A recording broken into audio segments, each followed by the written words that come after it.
Do you know one thing I've realised is you can love someone so much and you can have good intentions, but all of that means jack shit when the other person doesn't appreciate your presence or appreciate what you bring to the table.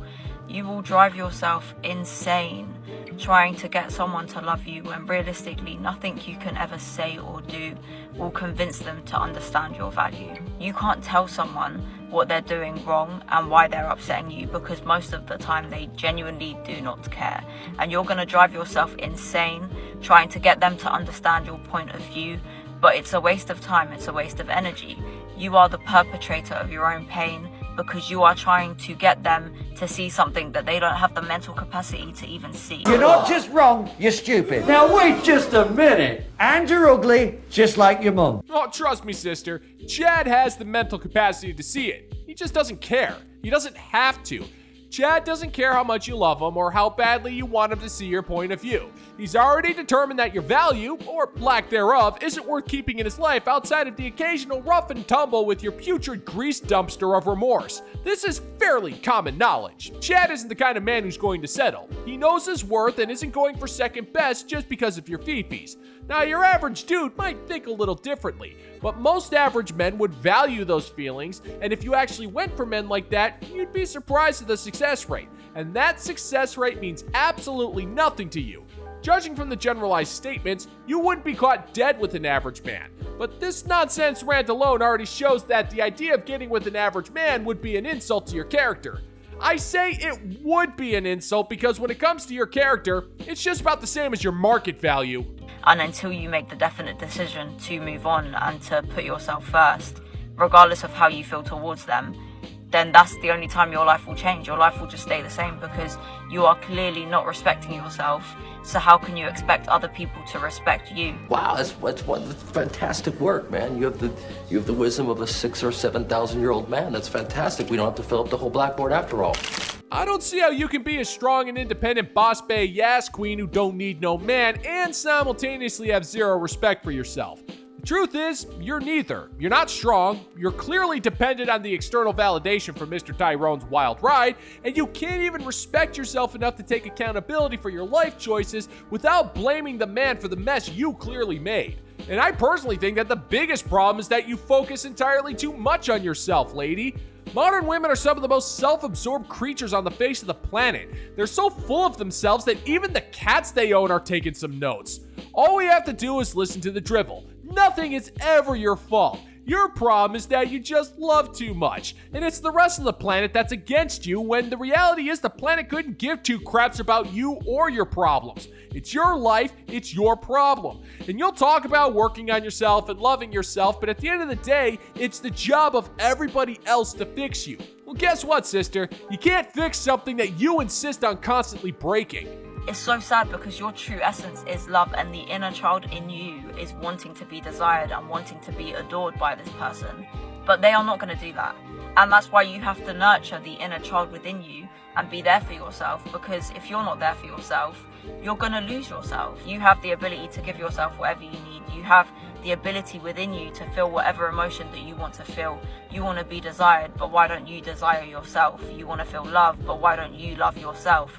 You want to feel happy, why don't you make yourself happy? Stop relying on other people to provide you with these things because it's not going to work. It's not long-term sustainable. Nobody cares, Sean. Nobody cares.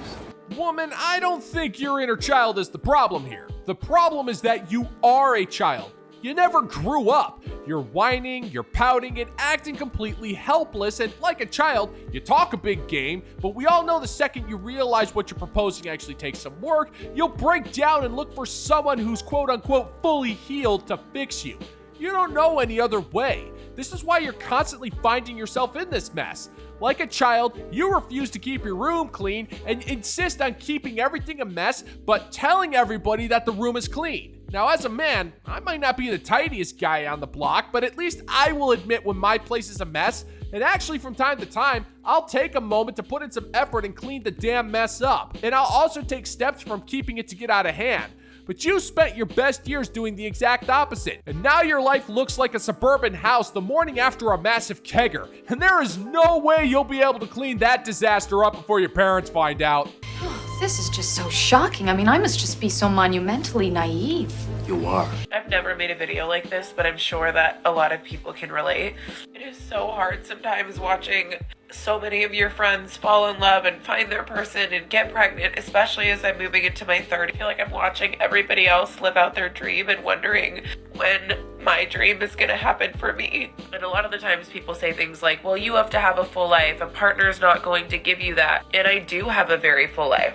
I love my life. You know, I'm writing a memoir and I have a therapy practice and I have a really beautiful apartment in New York City and I have the best friends and I really do have this massive life, but it feels like there is something major that is missing. That's not my problem. It's yours. Lady, it's kind of sad that I have to be the one to tell you this, but life isn't a delivery service. It's not just gonna deliver you a dude to pump a baby into your womb. And it really doesn't help that you refuse to say that you want a husband or a boyfriend. By saying my person, you're telling every man in your vicinity that you will not respect him. How can you when you won't even recognize his masculinity? I know this is going to be a shock to you, but men don't really like the emasculating tone of being called my person. It shows how little you're going to trust this man to lead, to the point where you preemptively think that you're going to need to have a significant amount of authority over him. Now, you could have had a man at any time in your life, and I'm 99% certain that there were men who would have been happy to start a family with you. But you were either too ignorant of his feelings, or you thought you deserved better. So you focused on all the things that you find attractive in a man, and assumed that's what the man wants, when all a man really wants is someone who's friendly, peaceful, and knows how to make some kick-ass brownies every once in a while. Yeah, it really is that simple. I know it sounds wild, but sometimes it feels like I'm missing out on life because I don't have these things yet. I thought I'd be married by now. I thought I'd have multiple kids by now. And this is not just the timeline that society has set on women. This is the timeline that I wanted for myself. I've known ever since I was 3 years old that I was born to be a mom, and I just want to experience that so bad. And sometimes I wonder and worry, and this is something that I'm working on in therapy, that like something is wrong with me, that I just don't get to have what other people have in that regard. And this is not about me needing someone to fix me or to make me happy. Liar! Liar! Liar! As humans, we are wired to want to connect with others. And sometimes it feels like I'm starving for this piece of my life, and that feeling can be so hard when you look around and you see everyone else with their plates super full, whether it's like weddings, baby showers, TikTok couples. I just cannot wait to meet my person and to have a family. Because I want a baby. Lady, society didn't set the timeline for motherhood. That's biology. You only have so much time to find a suitable mate and to breed. Society molded itself around that. And somewhere in that skull of yours, you knew that, but for some reason, you decided to waste your most fertile years chasing after someone or something to fulfill you in a way that a child never could. Like I said, you could have easily had some kids by now. I highly doubt that every single man in your life found you undesirable, but you're the one who decided to gamble with borrowed time, and you spent the majority of that time sitting and waiting for someone to be delivered to you instead of going out there and proving to men that you would make a good mother and a good wife. The career, the lifestyle, and the fantasy took priority over the one thing you really wanted in life. It wasn't enough that men were interested, none of them were good enough for you. And that was your downfall, not society. And it just scares me so much. Like worrying about if it will happen and when it will happen. And then I get worried even talking about this on here. Like if I'm speaking this aloud, does that mean it's not going to happen for me? And I just don't believe that that's true. And maybe that's why I'm posting this. We're allowed to have our feelings about things, and we're allowed to process things, and we're allowed to have wants and needs. And it doesn't mean that we're sending a message to the universe. It's just hard. And if anyone else out there relates, I would love to hear from you. Remember, your biological clock is ticking. Hang on, are you seriously implying that there's something out there that says you're not allowed to have feelings and you're not allowed to endlessly complain about those feelings? Lady, that's all you and your kind do. If it wasn't for your incessant complaining, you'd lose about 49% of your talking points. That's one of the reasons why we're in this mess. You go to therapy, constantly complain about everything, do nothing, and then go on TikTok to complain that nothing is happening. Then you go back to therapy to complain some more. That's how modern women trick themselves into thinking they're being productive with their baggage. It's just easier for you to endlessly bitch rather than fix your life. Again, what you want out of life isn't unreasonable. There are plenty of men out there who want the same thing. You're the one who made it unreasonable with your standards, and that's on you, sweetheart. Cry about it all you want, but it's not going to change a damn thing. You're at the point in your life where you'd rather have self-pity for your content rather than doing something proactive, and that's on you. Good luck. Okay, I'm gonna give you 3 reasons why divorce in your 50s is a good idea if you're thinking about it. Hi, I'm Brianna. I'm a stay-at-home mom for 29, well, I was married for, technically I'm still married, for 29 years, and I am in the process of a divorce. And these are the things that motivated me to get my divorce, okay? Because these are things that I thought about, right? So one of the things is, the first and foremost is, I got another 20 to 30 years. I need to live my life. I lived my life for those people. I was a cheer mom, fundraising mom, homeroom mom, all the things. I was available to everybody else except me. And I've got another 20 to 30 years to live.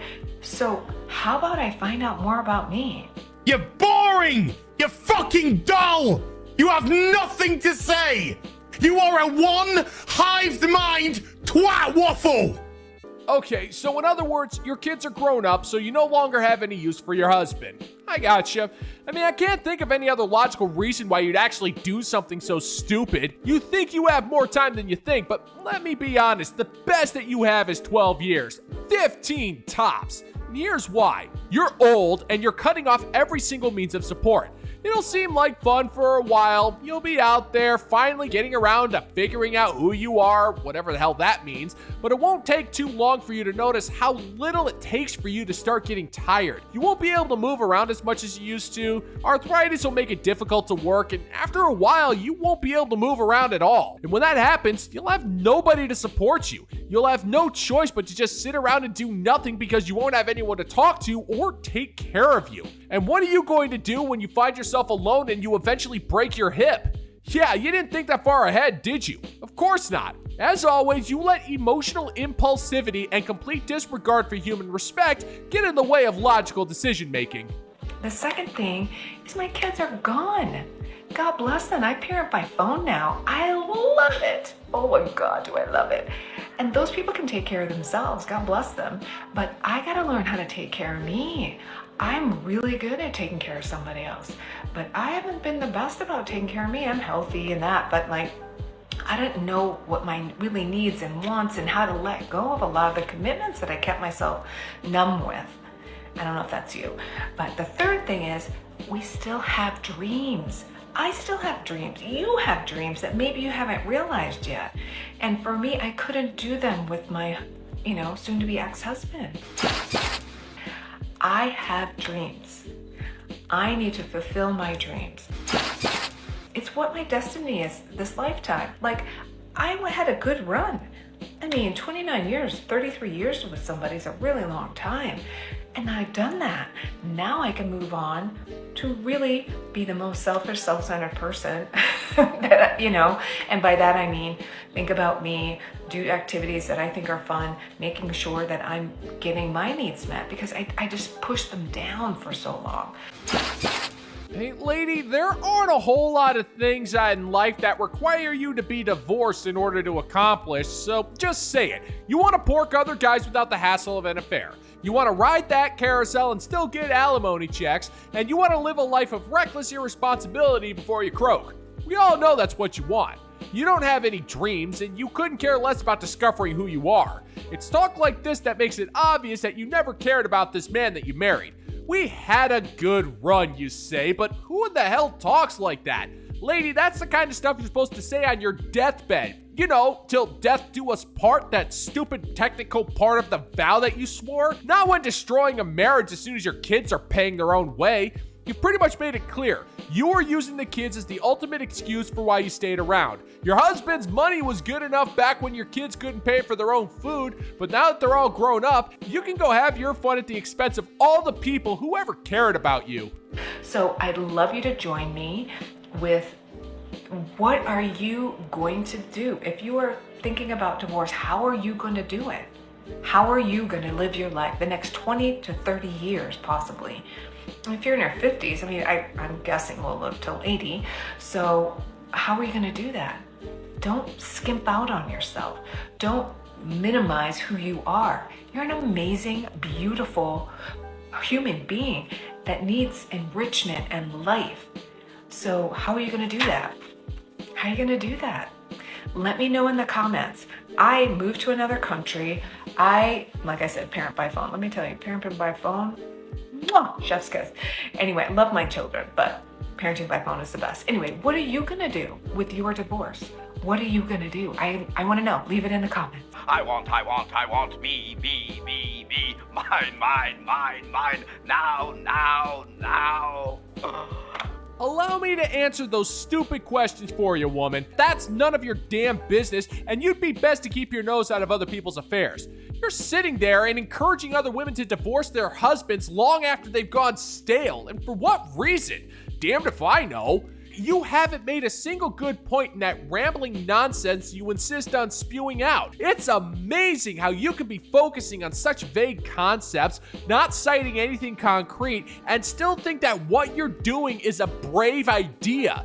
But it's not. All you're doing is guaranteeing that you will have nobody to take care of you once your body starts to fall apart, and that's on you, sister. I guess the only good thing to come of this is your ex-husband is now going to be given the opportunity to find a woman who's actually going to respect him and his time, because that man deserves better than a woman who's not so subtly admitted that she was just using him for her own gain. So that man has a shot at contentment while you guaranteed your own misery. So congratulations, woman. You played yourself.